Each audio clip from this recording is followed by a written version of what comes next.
పరిస్థితి కనిపిస్తూ ఉంది. ఈ జీవీఎంసీ మేయర్ మీద పెట్టిన అవిశ్వాస తీర్మానం వాళ్ళు గెలవడం అనేది పూర్తిగా అనైతికం.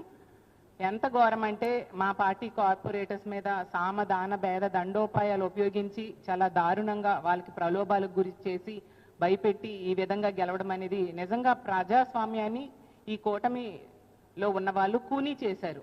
అది క్లియర్గా అర్థమవుతూ ఉంది.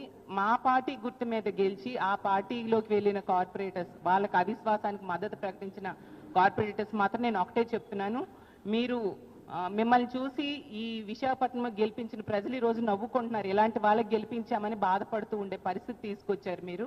నిజంగా మీరు చేసింది చాలా దారుణం. మీకు రాజకీయంగా మీకు మీరే సమాధి కట్టుకున్నారు అనే విషయం గుర్తుంచుకోవాల్సిందిగా తెలియజేస్తున్నాను. ఎంత దారుణంగా అంటే 10 నెలల కాలం కోసం ఒక బీసీ మహిళను ఈ విధంగా దించడానికి ఇన్ని కుట్రలు అవసరమా? ఈ కూటమి ప్రభుత్వం అధికారంలోకి వచ్చాక ఏం చెప్పారు చంద్రబాబు నాయుడు గారు, పవన్ కళ్యాణ్ గారు, వీళ్ళందరూ ఏం చెప్పారంటే మేము ఎదుటి పార్టీ వాళ్ళని తీసుకోము, తీసుకున్నా వాళ్ళతో రిజైన్ చేయించి ఎలక్షన్ పెట్టి గెలిపిస్తాము అని చెప్పారు. ఏవి ఆ మాటలు చేతల్లో కనిపించవా?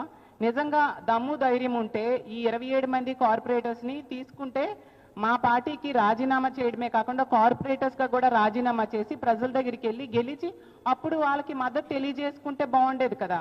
ఎంత దారుణంగా టికెట్ ఇచ్చిన పార్టీకి వెన్నుపోటు పోవడం నిజంగా చాలా బాధాకరమైన విషయం. ప్రజలన్నీ గమనిస్తూ ఉన్నారు. ఆ రోజు జగన్మోహన్ రెడ్డి గారు ఒక బీసీ మహిళకు అవకాశం ఇస్తే ఈరోజు ఆ బీసీ మహిళని దించి ఒక బీసీల ద్రోహిగా అలాగే ఒక మహిళా ద్రోహిగా ఈ కూటమి ప్రభుత్వం ఈ రోజు నిలిచిందని తెలియజేస్తూ ఉన్నాను.